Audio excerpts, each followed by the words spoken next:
Chapter 26. The Building Boom. There was no time for a good long talk with Pa. Already the sunshine from the western window slanted far across the floor, and Ma said, "We must be getting supper. The men will be here soon." "What men?" Pa asked. "Oh, wait, Ma, please. I want to show 'em," Laura begged. "It's a surprise, Pa." She hurried into the pantry, and from the almost empty sack of beans where it was hidden, she pulled out the little sack full of money. "Look, Pa, look." Pa felt the little sack in amazement.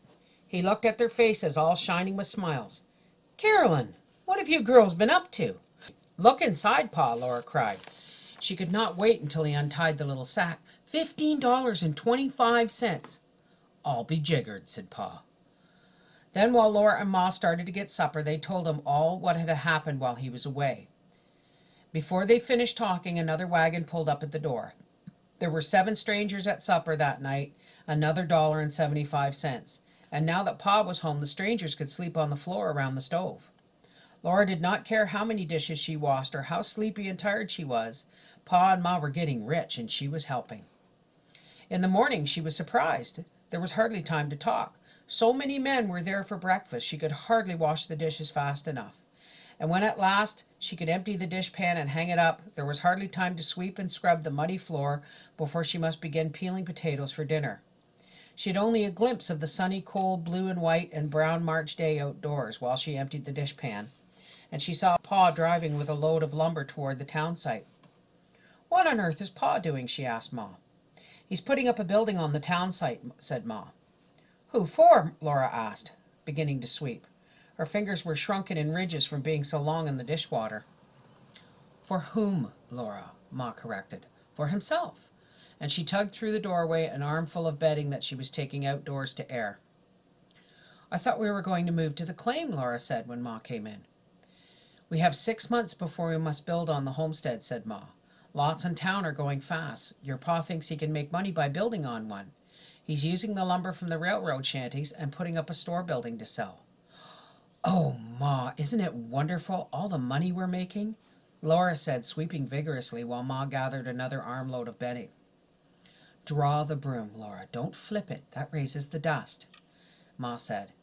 "Yes, but we mustn't count our chickens before they're hatched."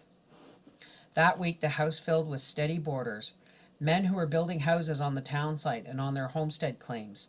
From dawn until far into the night, Ma and Laura hardly had time to catch their breaths.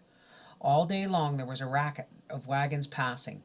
Teamsters were hauling lumber from Brookings as fast as they could, and yellow skeletons of buildings rose every day. Already you could see Main Street growing from the muddy ground along the railroad grade. Every night beds covered the floor of the big room and the lean-to. Pa slept on the floor with the boarders so that Mary and Laura and Carrie could move into the bedroom with Ma and Grace. And more boarders' beds covered the whole floor of the attic. The supplies were all gone, and now Ma had to buy flour and salt and beans and meat and cornmeal, so she did not make so much money. Supplies cost 3 and 4 times as much as they cost in Minnesota, she said, because the railroad and the teamsters charged so much for the hauling. The roads were so muddy that the teamsters could not haul large loads. Anyway, she made a few cents profit on every meal, and every little bit they could earn was better than nothing. Laura did wish she could get time to see the building that Pa was putting up. She wished she could talk to him about the building, but he ate with the boarders and hurried away with them. There was no time for talking now. Suddenly, there on the brown prairie where nothing had been before, was the town. In 2 weeks, all along Main Street, the unpainted new buildings pushed up their thin false fronts, 2 stories high and square on top. Behind the false fronts the buildings squatted under their partly shingled and sloping roofs. Strangers were already living there. Smoke blew gray from the stovepipes, and glass windows glinted in the sunshine. One day Laura heard a man say through the clattering at the dinner table that he was putting up a hotel. He had got in the night before with a load of lumber hauled from Brookings. His wife was coming out on the next load. "We'll be doing business within a week," he said. "Glad to hear it, sir," Pa said. "What this town needs is a hotel. You'll be doing a land office business as quick as you can get started." As suddenly as the hurry began, it ended. One evening, Pa and Ma and Laura and Mary and Carrie and Grace sat down to supper. No one else was there. Around them was their own house again. No one else was in it. A beautiful quiet was there, peaceful and cool, like the silence when a blizzard stops, or the restfulness of rain after a long fever of drought. "I declare, I didn't know I was so tired," Ma sighed peacefully. "I'm glad you and the girls are through working for strangers," said Pa.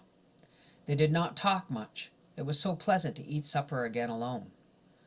"Laura and I counted up," Ma said. "We made over $40. $42.50, said Laura. "We'll put it aside and hang on to it if we can," said Pa. If they could save it, Laura thought, it would be that much more towards sending Mary to college. "I expect the surveyors to show up any day now," Pa went on.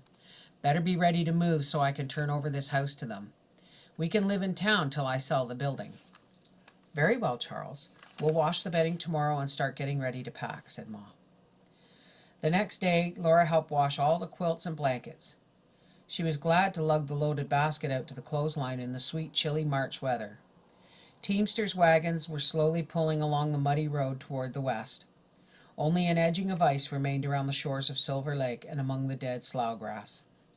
The lake water was blue as the sky, and far away in the shimmering sky, an arrow of tiny black dots came from the south. Faintly from far away came the wild, lonely sound of the wild geese calling. Pa came hurrying to the house. "First spring flock of geese is in sight. How about a roast goose for dinner?" He hurried away with his gun. It will be good," Mary said. "Roast goose with sage stuffing. You won't like that, Laura." "No, and you know I don't," Laura answered. "You know I don't like sage. We'll have onion in the stuffing." "But I don't like onion," Mary said crossly. "I want sage." Laura sat back on her heels where she was scrubbing the floor. "I don't care if you do. We won't have it.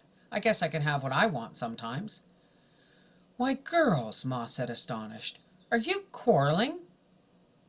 "I want sage," Mary insisted. "And I want onion," Laura cried. "Girls, girls! I can't think of what's got into you.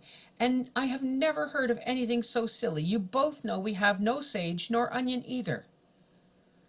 The door opened and Pa came in. Soberly he put his gun in place. Not a goose within gunshot. The whole flock rose when it came to Silver Lake and kept on going north. They must have seen the new buildings and heard the noise. Looks like the hunting's going to be slim from now on.